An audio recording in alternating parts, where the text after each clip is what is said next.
hayi eyokuthembisa abantu into engekho, ngoba phela angeke ngithi mina la ekhaya nginemali esheshayo. Manginemali esheshayo kumele ngikhiye amagate la ekhaya ngizenzele mina imali esheshayo, angeke ngimose nje i-energy yami. Ake ngibingelele mbuke lapha ekhaya, igama ngumzothule ngokashembe isibongo kumafofuko njengede ngabani isamba nesamba unkosi ngalala maqedo lalo bofoza nokwethu isikhundla khundla othi mawuvimba ngala uthi kusungale le inethezeka TV. Nginobaba la uMavovo 9. uMavovo ke usebenze kakhulu, into engiyiqaphela kuyena kakhulu isekutheni ukuthi thina sithunywa abantu ababuye bekhendle abakhuluma indaba yokuthi baye emazweni bayokhendla, kodwa uthola ukuthi bakhona khona la eNatali noma bebeseGoli, uthola ukuthi bazokhendla kuyena uMavovo, kakhulukazi abalaphi bendabuko. Ukuthi kwenzeka kanjani lokho ekutheni ukuthi abalaphi bendabuko beze bekhendle kumelapho wendabuko khona la eSouth Africa, kodwa bathi bona basuke beyolanda into abayilanda emazweni. uMavovo uzoyiphendulela kulokho. Mavovo, angikubingelele ngwamukela kwiNethezeka TV. Awu siyabingelela nje kakhulu ezweni lonke enhla nasenzansi. uMavovo 9 ke lo okhulumayo abantu abaningi bayamazi kakhulu, asebefikile la ekhaya bezolekeleleka.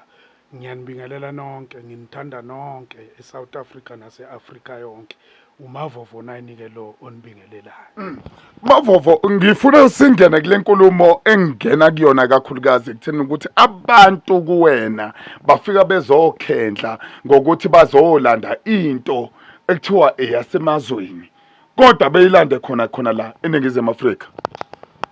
Hayi mina khehla njengoba ngihlale ngisho nje ebantwini abasuke belalela amavidiyo ala ekhaya, mina angisuye umuntu othanda udumo. Angisiye futhi umuntu othanda ukuzikhulumela. Kodwa ngikhulumelwa umsebenzi kamkhulu engisuke ngilekelela ngawo abantu. Bayazi abantu ukuthi ke cha la ekhaya bayalekeleleka, bayanakekeleka. Engingakwazi futhi angikwazi ukuthi ke mina umehluko, angisiye mina udokotela, angisiyo futhi inyanga, mina ngiwulugedla mthandazi. Into eyenza ukuthi ngibe ulugedla mthandazi, ngathi mangabe ngificwa indaba yokukhuleka, ngithe mase ngiqedileke indaba yokuphothulwa ekukhulekeni, kwase kubonakala ke manje ukuthi ke kumele ngiphakamise isikhwama sikamkhulu manethwa izimvula eyentombini engenasamlela kungenantaba kungenasihlahla. Umuntu ke owabe aziwa futhi nasendaweni yangakithi eMnambithi, owayelapha, owayengenaso isikhwama semali, owayengenayo imali esheshayo, owayelapha nje ngokwesintu, abantu futhi bephumelela ngendlela ehlelekile yeqiniso, hayi eyokuthembisa abantu into engekho, ngoba phela angeke ngithi mina la ekhaya nginemali esheshayo. Manginemali esheshayo kumele ngikhiye amagate la ekhaya ngizenzele mina imali esheshayo, angeke ngimose nje i-energy yami ngikhulume noShembe kanje kuukuthi ngiyakwazi ukuzenzela imali esheshayo. Okusho ukuthi umayethu umuntu hayi ngifuna imali noma into yelotho, awuyikhulumi wena leyo nto, wena ukhuluma wena into elapha umuntu ngokweqinisa, hayi ukuthi ethi umuntu hayi ngifuna imali yelotho noma inhlanhla yelotho yokugembula ekubeni wena ungagembuli. Mina into engiyaziyo, umuntu kumele agezeke yena emzimbeni wakhe. Makugezeka umuntu emzimbeni wakhe, kugezeka idalwa zakhe ezisuke zembethe emzimbeni wakhe, ngoba uma ngathi mina nginomuthi wokuthi umuntu abambe ilotho, nami ngingayidlalela ilotho ngibambe ngiqede futhi ngingamosi energy yami yokulo ngiphendula ama WhatsApp abantu, ngilo ngiphendula amafoni abantu, ngilo ngikhuluma nani njengoba nizokhuluma nani, ngingayibambela mina ilotho. Ake sibuye lana ke siqale la lo msebenzi kuwena ususitshelile ukuthi lethi iqhume ngokuthandaza wasitshela ekuthenini ukuthi kwase kufika lesi sikhwama esikamanetho zimvula ngifuna sikibambe la ekuthenini ukuthi wena uzuqhume lo msebenzi ukwelapha ke uqhuma kanjani uqala kanjani kuwena yini le ekwenza ukuthi ngabe usetohweni nawe ufuna amatoho uhleli phansi kumanje ulindele abantu sifica abantu nala ekhaya abakhona njengamanje ngoba bekhona eminyango ngifuna lapha ekutheni ukuthi sifika kanjani lesi sikhwama kuwena uzuqala ke manje uyalapha Angithi mina khehla nje selokhu ngazalwa ubaba nomama ngaze mina ngathi good morning kwamlungu angaze ngasebenza ngoba umsebenzi engabizelwa kuwo yiwo wona lo ingakho lo msebenzi nguthanda ngaphezulu kokuba mina ngizithanda ngoba anginawo amanye ama qualification iwona msebenzi lo engadalela ukuthi ngiphile ngawo ingakho nabantu abahamba la ekhaya bazokuxoxela ukuthi lo muntu lo msebenzi uyawuphila nawo futhi uphila kuye lo msebenzi ngoba mina ngikhumbula ngithi ngiyofuna umsebenzi endaweni yase Florida ngisahlala emzimhlophe lengase Sputnik garage ngaqashwa mina usisi womlungu nendoda yakhe bathi hayi no you are welcome khona enye ivideo engake ngayenza futhi ngichaza ngalolo hlobo ngithe mase ngiya kuleyo firm engangiqashwa kuyo kanti ngiyongena eFlorida Dam la engangiyongena khona ngazobizwa umfana kwamavundla kwahlabiso wathi hey bonkosi wozala mangiza wathi yena uyabonani ukuthi uyongena lapha mase ngithi ngibuyisa umqondo kanti ngiyongena edamini ila engaqala khona ukuthatha uhambo lokuya kwahlabisa eGwegwede kumama uMadlamini uNesta wakwamavundla owabe seyongilungisela indaba yalomsebenzi enguthathile wokuthandaza ngoba yena udila ngokusefa abathandazi ingakho ngithi mina angikhe inyangeni cha mina ngulugedla kodwa olumthandazi ngoba ukube kuthiwa ngizange ngehlelwe isimo sokukhuleka noma sokuthandaza ngoba mina saqhuma isithunywa ngibuye edibhini sikade sihambisa inkomo okuwukuthi futhi naseklasini saqhuma kodwa ngingazi ukuthi yini lento efika iphakame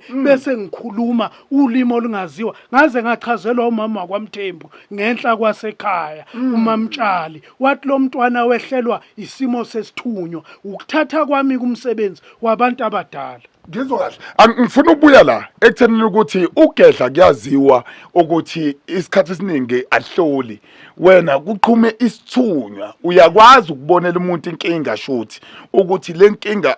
izolungiswa kanjani ngoba ugedla umuntu ubejwayele ukuthi mayifika kugedla nje esho inkinga ugedla likhipha leyo nto eqondana naleyo nkinga Mina ngikwazi ukubonela umuntu inkinga mina umuntu ngimxosha ngisho noma ngabe ungena ngesango ma eza nento engingayifuni noma into engalungile noma ethunyiwe ngandlela thize bazokutshela abantu abahamba la ekhaya ukuthi hayi lo yamfana kadlala ukuxosha nje phambi kwabantu akuxoshe akufusegise futhi ukuthi iphuma la ngoba udingeki so ngalawo magama ngishola ukuthi ngasefa kwahlungwa kwahlukaniswa inhloko nesixhanti noma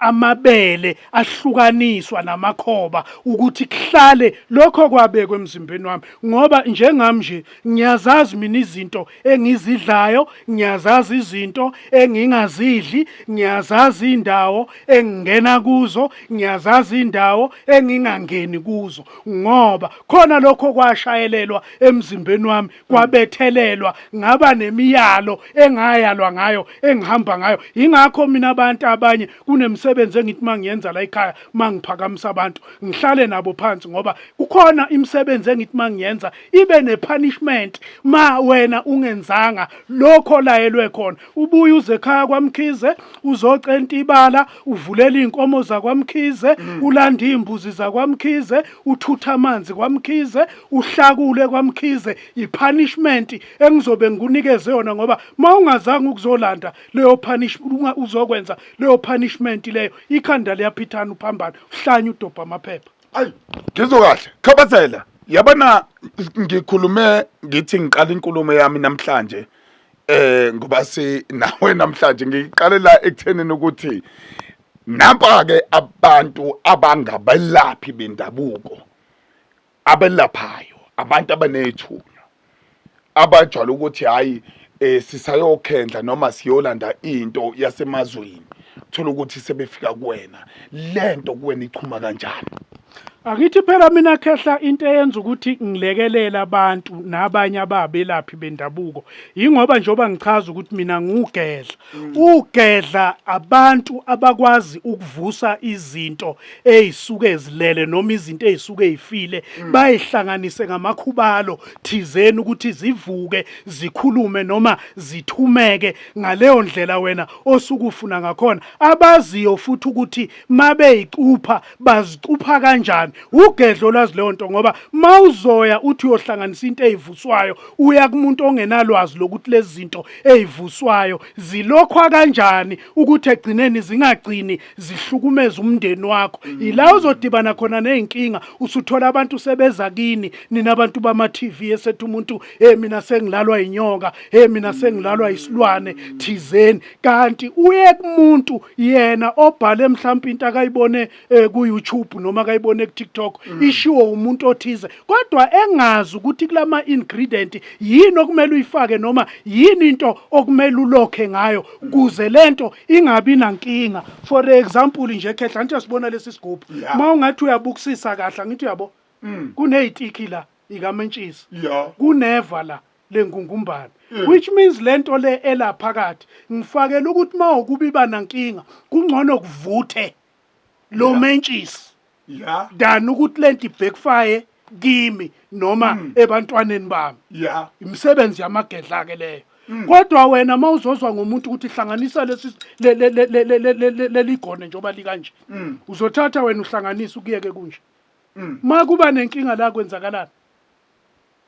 ngizwa kahle sekushaya kumndeni wakho or kufa wena or kwenzakalana. So sengishola ukuthi into enjalo njoba ngikwenzela nje umzekelo ukuthi umsebenzi wogedla udalelwe lokho. ngizwa kahle ugedla impela uqedile lento ke yangaphandle usunayo yokuthi abantu bekhendle kuwena engabe baye emazweni. Sikhuluma ngalesikhwama ke saseMalawi sifika kanjani kuwena ngoba siyamuzwa umanetho wezimvula ukuthi wakunika isikhwama siyezwa indaba yesithunywa ngifuna lesi ke saseMalawi. Angithi nje mina khehla njengoba ngibuye Saturday nje njengoba bengingale eBlantyre indawo ezingale kusukela nje la Nyamapande Zalewa Blantyre Lilongwe iChibudu indawo lezo engizihambile kakhulu. Ikuthi mina inkinga yami njoba lo msebenzi ngiqale 1998 bengingatrained uyabona iMozambique ngihambe cisha abanye ozakwethu abaqale manje ukusebenza bengakaqali ukusebenza namanje njoba ngilibele ngihamba nje akukho la engiposte khona ukuthi bengiseMalawi ngoba angisuka umuntu mina othanda udumo ngoba udumo angeke libaphilisa abantu. Omunye umuntu futhi angapost ukuthi hayi bengiseMalawi noma ngabade khona eMalawi eyoyikhendlela yena ngokuhlupheka kwakhe noma eyofuna imithi yakhe yokuvikela yena noma yokudonsa abantu ukuthi beze ngobuningi kuye hayi ukuthi ngoba usuke eyofunela abantu. Cha mina inhlanhla engaba nayo kumama engangiye kuye nami ngiyoyilungisela okwami hayi ukuthi ngangiyolandela abantu ngangiyoyilungisela okwami okwakungihlupha ngibona ukuthi abantu bangapha bayahluleka futhi abanye babiqinisa abanalo uthola ukuthi uthatheleka imali kodwa lento othi uyayidinga ungayitholi. Wathi lo mama ngithanda inhliziyo nayo ngithanda iqiniso nalo ngithanda ingaphakathi lakho mina ngizokufundisa lesi sikhwama ukuthi noma ngabe emhlabeni ngangisekho lesi sikhwama sisale siphila kuwe wena uzongikhokhela inkokhelo engaka kuze ngizokwazi ukuthi ngikunike lo msebenzi uzokwazi ke wena ukuthi uphilise ngawo abantu. Ingakho ekhaya kwaMkhize kunendlu yawo wona lo msebenzi ngoba leso sikhwama kusise sakithi ngasithatha ngasithatha khona lesi sikhwama bese kuthi kulena enye indlu ke ila okunalo msebenzi walapha ekhaya kamanethwa isimvula uhlukana kanjalo lo msebenzi ngoba lo yamsebenzi ongale ila engisebenza khona injula yalo yamsebenzi wangale. Ngizwa kahle sisegoli namhlanje ngifuna ukuthi sicacise lokhu size kuwena ngqo futhi size kuwena ngenxa yegalelo osunalo esizwa ngabantu futhi sizwa ngeinyanga belaphi igalelo nalo la eGoli usebenza kanjani ekhaya sikhuluma ngomnambithi usebenza kanjani lokho ngifuna ukuthi ucacise kahle ukuthi la eGoli ngoba sila sifike kuwena eGoli ngabe siye emnambithi sathi yehla kodwa sathi asiqale la ongakhona namhlanje. Hayi kusho ukuthi mina ngiyasebenza la eGoli ngihlala i1 month eGoli ngisiza abantu abasuke beza la ekhaya abaziyo vele ukuthi cha la engihlezi khona eMapetla ngilekelela abantu kulokho abasuke bekudinga nasemnambithi futhi ngiyahlala i1 month ngilekelela abantu okubalula ukuthi bangithole emnambithi endaweni yakwaHlathi enumber 2 ngisebenza nje kanjalo kusho ukuthi i1 month ngiba ngapha i1 month ngibe ngapha kulokhu ke njengoba dengisekhaya ngihlale 2 months ngoba abantu bebebaningi abantu othola ukuthi basuke eThekwini abanye abantu besuke eCape Town ekade bethi kuseduze for bona mangisemnambithi ingakho kwamanje ke ngithe mangibuya le Malawi last week njengoba sengibuyela ngapha eGoli ngizohlala ke la uAugust mhlawumbe ngiyoze ngibuyele futhi ekhaya ngaboma i25 26 zawo August sengizobe sengitholakala ekhaya emnambithi. Ya imininingwane yakho umuntu ofisa ukukhuluma nawe noma umuntu ofuna uxazulula lenkinga yakhe ngoba baningi abantu abanye bathwasile abenzi lutho emakhaya kuthule nje bayakhonjwa lapha nalapha kodwa uthola ukuthi akwenzeki lutho futhi nakho ke sixazulula inkinga zabantu manje abafuna ukuza kuwena bakuthola kanjani? Hayi abafuna ukuza kimi ngikhona nalapha ya ku TikTok ebantwini abangilandelayo abanye bebengithola futhi nalapha ku Siyaviva TV ku MC Pholoba ngiyatholakala nakhona inamba zami u072 48 24 003 yizi namba engitholakala kuzo 072 24 48 003 insuku osebenza ngazo ngoba kubalekile ke lokho ngoba ngizothi ayi uthola ukuthi ngiyasonto senkonzweni umuntu uyahlela ukuthi ufisa ozokubona wenze njani umuntu? Hayi mina insuku engitholakala ngazo kuba yiMonday to Saturday iSunday angisebenzi nakhona ke kuyadepend ukuthi ngikhona yini ngalawo malanga umuntu asuke engidinga ngawo so ingakho kuyakubaleka ukuthi umuntu ma edinga ukuza kimi uyafona bese ngikwazi ukumupha leso sikhathi ke futhi mina kakhulu ke ngisebenza kakhulu ngesikhathi khehla angisebenzi mina ngo next umuntu mangimnika u9 khona ngizomnikeza u8 khona ngizomnikeza u10 khona kanjalo ngoba ngifuna ukuthi ngibe nesikhathi nomuntu ngoba unext uyabarobha abantu ngoba uzofika wena mhlawumbe uphethe u2000 kunomuntu ophethe u10000 sewuthola ukuthi manje mina sengigijimiselo yaka 10000 wena ka 2000 awusalekeleleki ngendlela efanelekile ingakho umuntu kubalekile ukuthi mayeza kumavovo asigcina isikhathi asuke nikezwe sona. Mavovo nani siyabonga kakhulu isikhathi sakho nokuthi sithe masithi ayisiyeza kuwena wathi wena hayi impela namukelekile siyabonga kakhulu. Kubonga mina khehla ngiyabonga nje nakubalaleli nakubalandeli benethezeka ngibonge nje kakhulu. Hayi kulungile makunjalo sibonga kakhulu mbuke lapha ekhaya uMavovo 9 ikhwamako uyizwile uma nethoze imvulu wamnika isikhwama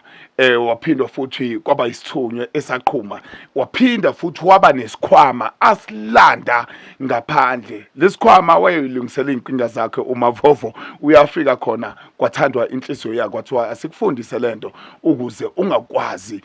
noma kungaxakeki abantu